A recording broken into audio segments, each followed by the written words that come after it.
ಇನ್ನು ಧಾರವಾಡದಲ್ಲಿ ಆಗ್ತಿರುವಂತಹ ಪ್ರತಿಭಟನೆಗೆ ಸಂಬಂಧಪಟ್ಟಂತೆ ಸರ್ಕಾರ ಇದನ್ನ ಗಂಭೀರವಾಗಿ ಪರಿಗಣಿಸಿದೆ. ಉದ್ಯೋಗ ಆಕಾಂಕ್ಷಿಗಳಿಂದ ಪ್ರತಿಭಟನೆಯ ವಿಚಾರಕ್ಕೆ ಸಂಬಂಧಪಟ್ಟಂತೆ ಒಂದಿಷ್ಟು ಅಪ್ಡೇಟ್ಸ್ಗಳಿದೆ. ಸರ್ಕಾರ ಇದನ್ನ ಗಂಭೀರವಾಗಿ ಪರಿಗಣಿಸಿದೆ. ಈ ಪ್ರತಿಭಟನೆಯನ್ನ ಹೆಚ್ಚು ವಿದ್ಯಾವಂತರಾಗಬೇಕು ಅಂತ ನಾವು ಹೇಳ್ತೇವೆ. ಈ ಬಗ್ಗೆಯೂ ಕೂಡ ಕ್ಯಾಬಿನೆಟ್ನಲ್ಲಿ ಚರ್ಚಿಸುತ್ತೇವೆ. ಬೆಂಗಳೂರಿನಲ್ಲಿ ಗೃಹ ಸಚಿವರಾಗಿರುವಂತಹ ಪರಮೇಶ್ವರ್ ಅವರು ಕೊಟ್ಟಿರುವಂತಹ ಹೇಳಿಕೆ ಇದು. ಒಳ ಮೀಸಲಾತಿಯಿಂದ ನೇಮಕಾತಿ ಪ್ರಕ್ರಿಯೆಗಳು ವಿಳಂಬ ಆಯಿತು, ಅದನ್ನ ಸರಿಪಡಿಸಿ ನೇಮಕಾತಿಯನ್ನು ನಾವು ಮಾಡ್ತೇವೆ. 2.5 ಲಕ್ಷ ಉದ್ಯೋಗಗಳನ್ನು ನಾವು ತುಂಬಿಸ್ತೇವೆ.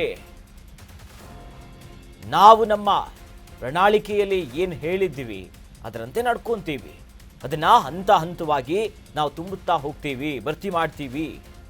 2 ವರ್ಷದಲ್ಲಿ ಹಲವು ನೇಮಕಾತಿಯನ್ನು ನಾವು ಮಾಡಿದ್ದೇವೆ. ಇದು ಗೃಹ ಸಚಿವರ ಮಾತು. ನಮ್ಮ ಇಲಾಖೆಯಲ್ಲಿ 17,000 ಹುದ್ದೆಗಳು ಖಾಲಿ ಇದೆ. ಗೃಹ ಇಲಾಖೆಯಲ್ಲಿ ನೇಮಕಾತಿ ಆದೇಶವನ್ನು ಮಾಡೋದಕ್ಕೆ ಅನುಮತಿಗಳು ಸಿಕ್ಕಿದೆ.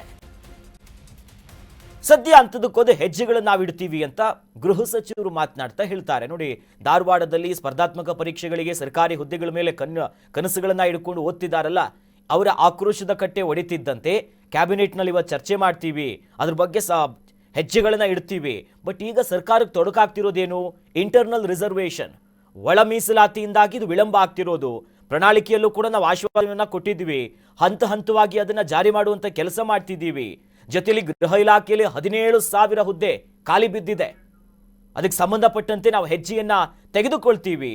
ಒಂದು ಕಡೆ ಹಣಕಾಸು ಇಲಾಖೆ ಇರ್ಬೋದು, ಬೇರೆ ಬೇರೆ ಇಲಾಖೆಗಳಿಂದ ಗ್ರೀನ್ ಸಿಗ್ನಲ್ ಬಂದಿದೆ. ಅಂದ್ರೆ ಆರ್ಥಿಕವಾಗಿಯೂ ಕೂಡ ಬಲಿಷ್ಠರಾಗಿದ್ದರೆ ಮಾತ್ರ ನೇಮಕಾತಿ ಮಾಡ್ಕೋಬಹುದು. ಅವರಿಗೆ ಸಂಬಳ ಮತ್ತೊಂದೆಲ್ಲ ಕೊಡಬೇಕಲ್ಲ. ಹಾಗಾಗಿ ನೇಮಕಾತಿ ಆದೇಶವನ್ನ ಅನುಮತಿ ಸಿಕ್ಕಿದೆ, ನಾವು ಹೆಜ್ಜೆ ಇಡುತ್ತೀವಿ ಎಂದಿದ್ದಾರೆ ಗೃಹ ಸಚಿವರು. ವ್ಯಾಸಂಗ ಮಾಡೋದು, PhD ಮಾಡಬೇಕು, ಉದ್ಯೋಗ ಅವಕಾಶ ಕೊಡ್ತಕ್ಕಂಥ ನಿಟ್ಟಿನಲ್ಲಿ ಎಲ್ಲ ಆಗ್ಲೂಬಹುದು. ಬಹಳ ಗಂಭೀರವಾದಂತ ವಿಚಾರ.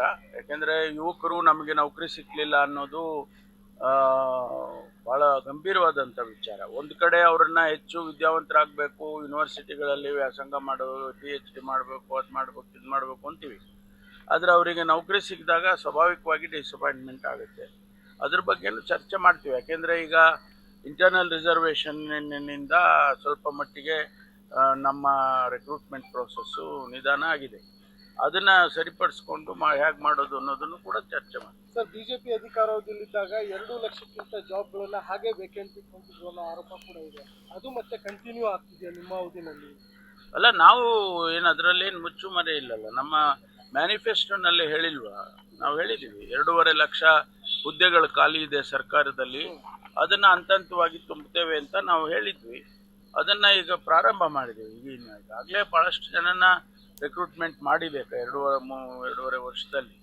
ಆದರೆ ಈ ಮಧ್ಯದಲ್ಲಿ ಇಂಟರ್ನಲ್ ರಿಸರ್ವೇಷನ್ನು ಇವೆಲ್ಲ ಬಂದ ಮೇಲೆ ಸ್ವಲ್ಪ ಸ್ಥಗಿತ ಆಗಿತ್ತು. ಅದನ್ನು ಮುಂದುವರಿಸ್ತಾರೆ. ಈಗ ನಮ್ಮ ಇಲಾಖೆನಲ್ಲೇ ನಾನು ಹೇಳಿದೆ ನಿನ್ನೆ ದಿವಸ 17,000 ಹುದ್ದೆ ಖಾಲಿ ಇದೆಯಪ್ಪ ನಮ್ಮಲ್ಲಿ. ಈಗಾಗಲೇ ನಮಗೆ ಅನುಮತಿಯನ್ನು ಕೂಡ ಕೊಟ್ಟಿದ್ದಾರೆ ನೋಟಿಫಿಕೇಶನ್ ಮಾಡೋದಕ್ಕೆ. ಅದನ್ನ ನೋಡ್ಕೊಂಡು ಮಾಡ್ತೀವಿ. ಉದ್ಯೋಗ ಅವಕಾಶ ಕೊಡ್ತಕ್ಕಂಥ ನಿಟ್ಟಿನಲ್ಲಿ ಎಲ್ಲ ಆಗ್ಲೂಬಹುದು. ಬಹಳ ಗಂಭೀರವಾದಂತ ವಿಚಾರ.